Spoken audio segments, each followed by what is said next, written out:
Merci de choisir Congo Buzz Télévision pour vous informer. Mesdames et messieurs, voici les grandes lignes de ce journal.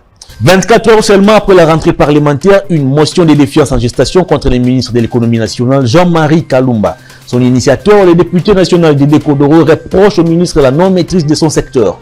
Une délégation de la SADC a échangé avec les bureaux de la CENI ce mercredi 16 mars autour des perspectives pour les prochaines élections. Et en sport, Mazembe refuse de rendre à l'SV Club son trophée en dépit du moratoire de la Lina Foot. Jusqu'où il y aura ces feuilletons, la réponse dans ce journal. Ouvrons ce journal par la rencontre qui a eu lieu ce mercredi 16 mars entre les présidents de la CENI et une délégation du comité électoral de la SADC. Les deux parties ont porté leurs échanges sur l'analyse des précédents cycles électoraux organisés en République démocratique du Congo dans la perspective des prochaines élections de 2023. Suivez. Le président de la Commission électorale nationale indépendante, Denis Kadima, a pris langue avec une délégation du comité électoral de la communauté de développement de l'Afrique australe, SADC, ce mercredi 16 mars au siège de la centrale électorale. Conduite par le Tanzanien John Tendwa, les discussions entre la mission de la SADC et le bureau de la CENI, représenté par son président Denis Kadima et de son rapporteur Patricia Nseya, ont tourné sur les acquis des précédents cycles électoraux dans la perspective des prochaines élections. Alors, nous sommes ici dans notre mission.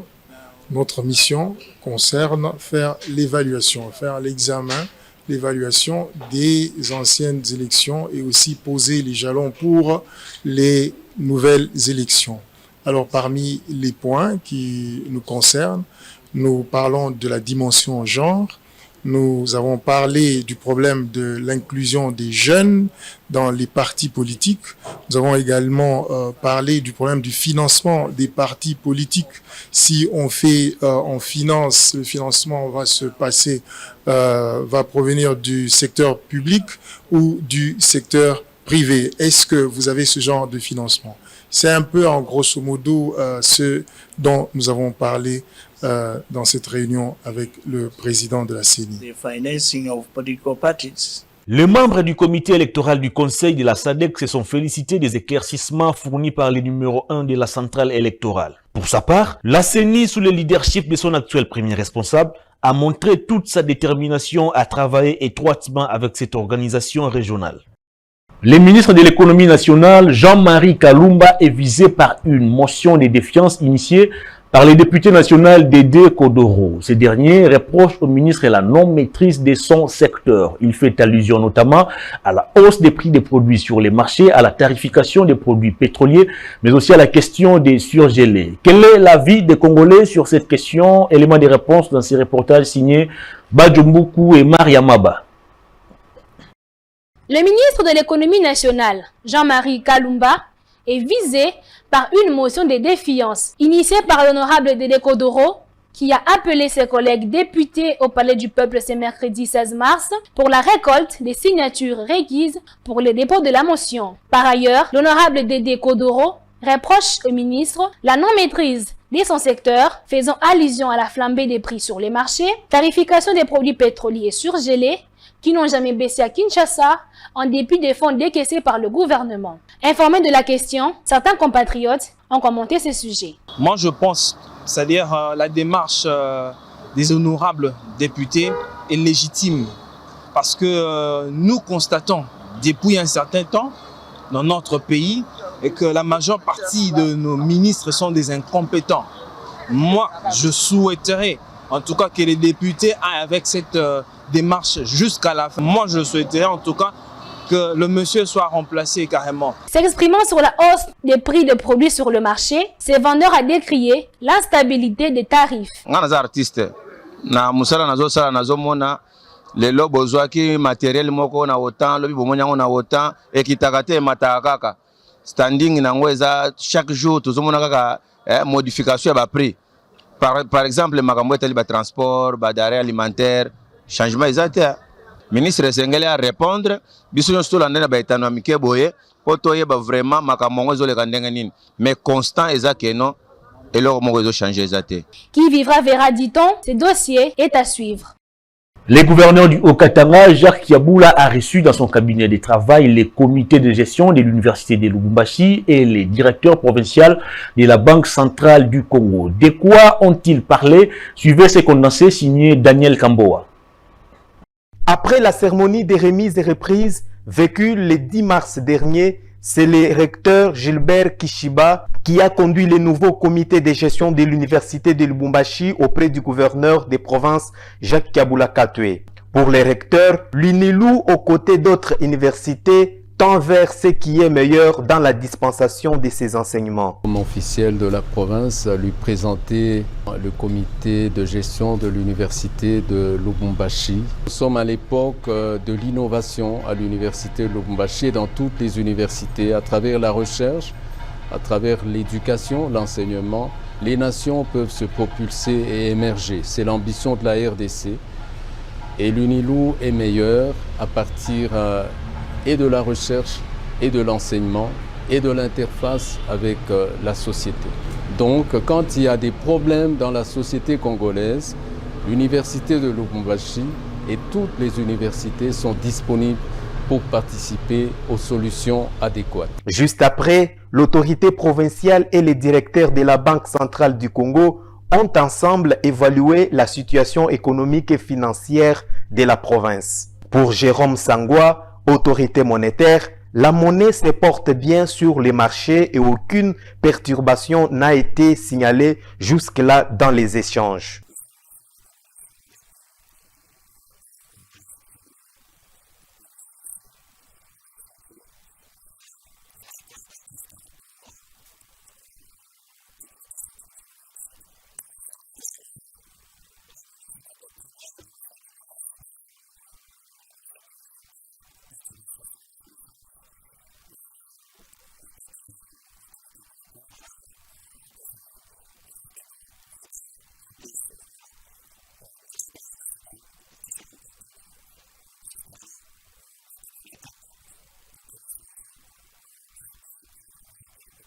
Il faudrait signaler qu'il s'agit là d'une réunion de routine entre les deux personnalités. Toujours au Katanga, le gouverneur s'est entretenu tour à tour avec les consuls de la Tanzanie, mais aussi l'ambassadeur de la Namibie en République démocratique du Congo. Daniel Kambo a de nouveau pour ses reportages. Avec les nouveaux consuls de Tanzanie, les deux personnalités ont échangé sur l'ouverture du bureau consulaire de la Tanzanie dans le Haut-Katanga, précisément à Lubumbashi. L'ancien système qui faisait office de consulat sera supprimé dans les prochains jours et tous les services migratoires seront gérés par les consulats installés il y a peu, a dit Célestin Gervais Kagel, nouveau consul général de Tanzanie dans la capitale du cuivre. Nous sommes venus prendre contact avec le gouverneur, mais également le remercier pour l'accueil. Nous avons aussi demandé la collaboration pour le travail que nous sommes appelés à faire ensemble.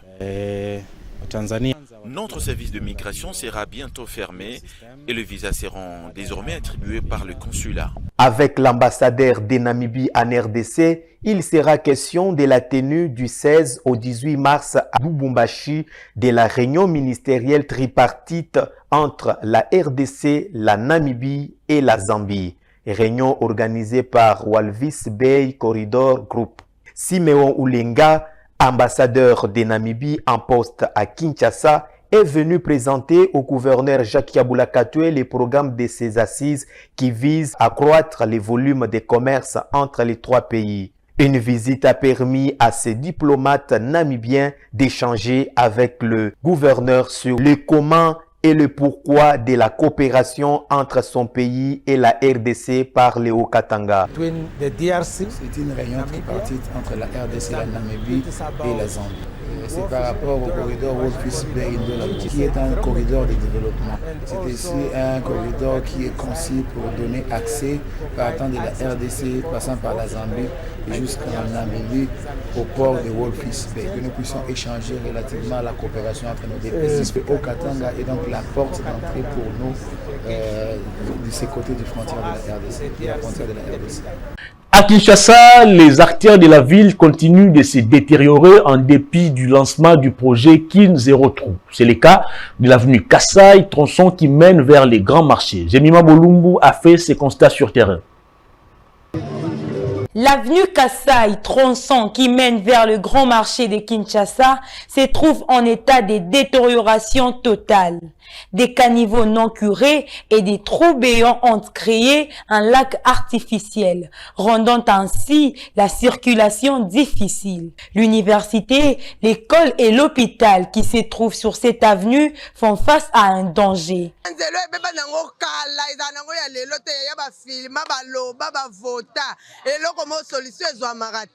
Ndozo mona oeze kola université eza awa secondaire eza awa eza église armée du Sali école armée du Sali tala na hôpital eza awa tala na mama na nzela ondongo zo mona salité ka terrasse o salité bana l'école abiso soto te ba palette te ba olekate.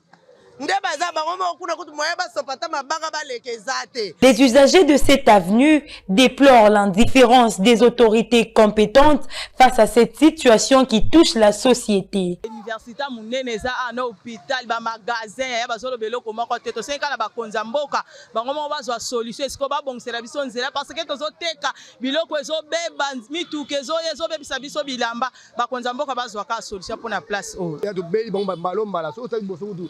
Tu as bataille de pèse. Vota IDPS. Mais dans le moment où tu as un bon wow, tu as personne qui a besoin de cambo. Tu as tout un bon société par rapport à l'iniqué. Ma boulot, ma principe et combien c'est un ziba. Ma ziba c'est mi carré carré. Tu as couleur, tu as chimico, même tu as chimico au kim. Donc tu as regretté. Ma konzambo quand tu as un cambo. Il s'y est dénoté que plusieurs grandes avenues de Kinshasa, capitale de la République démocratique du Congo, sont complètement délabrées, notamment l'avenue Wangata, Kassai et tant d'autres, toujours dans la commune de La Gombe. Classés parmi les matières à traiter durant la session parlementaire de mars, les Congolais exigent aux députés nationaux d'éclairer les zones d'ombre sur les fonds générés par la taxe RAM. Ils ont réagi au micro d'Esther Bompoko.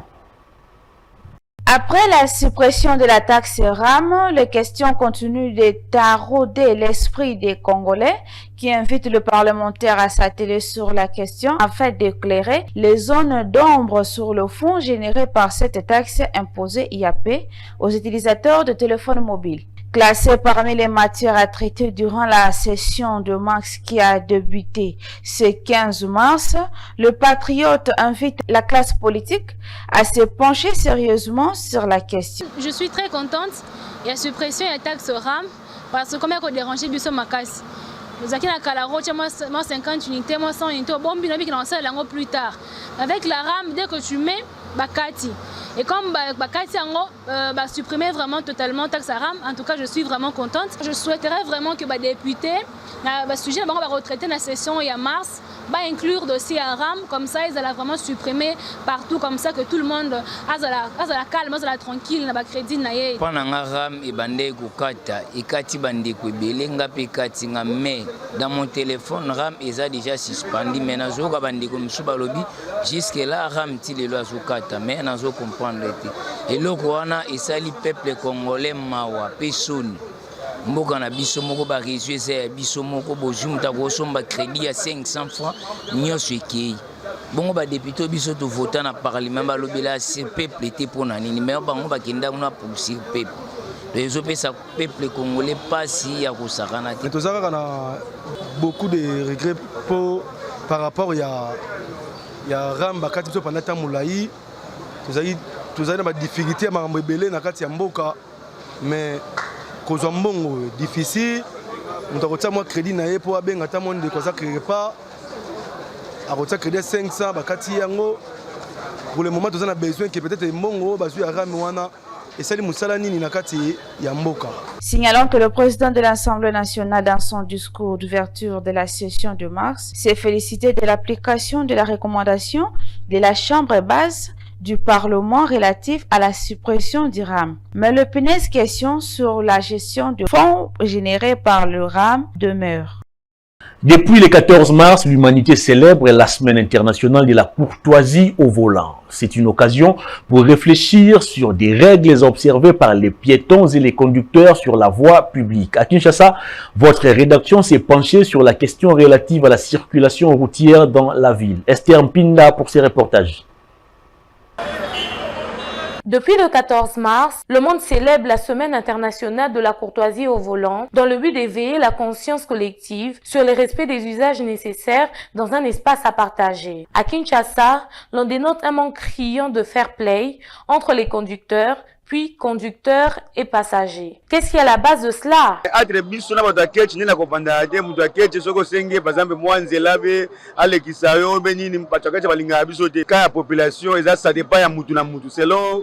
Éducation mutu na selon mutemba mutu neti ngai boso na moni na koti kwa biasa koti deja na usimba bolo ba peut-être na gombe kuna tracasserie za makasi bona gombe muta moto abangaka kotika na nzela ezala pe na principe nango principe ya kotika na nzela ezala ba façon ebele o eza pe ba conducteur mosusu ba yeba ko comprendre yango te na sali appel de fa na façon o ya ko répondre ngai na kota ngai pe tant que conducteur na koyeba ke façon répondre ngai na kota esengi ka ya leka ngai pe na koyeba mais ba msusu ba yeba wana te o ko répondre ke ko kota te a lire o ngala nango ya précipité mbamo a koti et ko arriver que ngala simbi frein brusque au monde a arrivé que tout le biso va être salé accident. Par ailleurs, les conducteurs rencontrés sur terrain ont formulé quelques recommandations à l'endroit de leurs collègues ainsi qu'à l'endroit de la population. On a ba chauffeur à moto ya mituka, il faut tous se comporter bien, que c'est ma ST, parce que ma courtoisie routière. Au moins benza boeso moninga s'engager à Télémi, à l'équipe les bonnes photos à na bolungo, tout la courtoisie, na bande conserver aux amants patients. So moni mtu kazoea mambo de moto zo mbangu zela na so moni espace ndoko de kokota ka de gepo ba ko simba pour za passager. Il faut tous les deux côtés moi boke bezala. Conseil na kopesa mutu nyonso atambola na mibeko ndenge mboka elingi ndenge bakonzi bazosengela parce que mboka na biso moto kobongisa yango. Chauffeur respecter client, client respecter chauffeur, mutu na mutu a mis na place na. Signalant que c'est en 2008 que cette journée a été prolongée en semaine pour favoriser une prise de conscience collective qui contribue à la réduction du taux de mortalité sur la route. Les finances numériques équitables, c'est les termes retenus cette année pour célébrer la Journée internationale des droits des consommateurs. Au micro d'Esther Amissi, le président de l'Organisation de défense des consommateurs, Derek Tshibangou, a dénoncé certains abus observés dans les transactions numériques. Suivez. Cette année, l'accent est mis sur le droit des consommateurs face aux différents services financiers numériques. Dans un monde en perpétuelle mutation, le numérique s'impose de plus en plus dans le monde des affaires. Il faut donc faire les suivis pour que les consommateurs n'en soient pas défavorisés, affirme Derek Tshibangou. Vous devez savoir que c'est le consommateur qui font tourner le monde avec des transactions financières.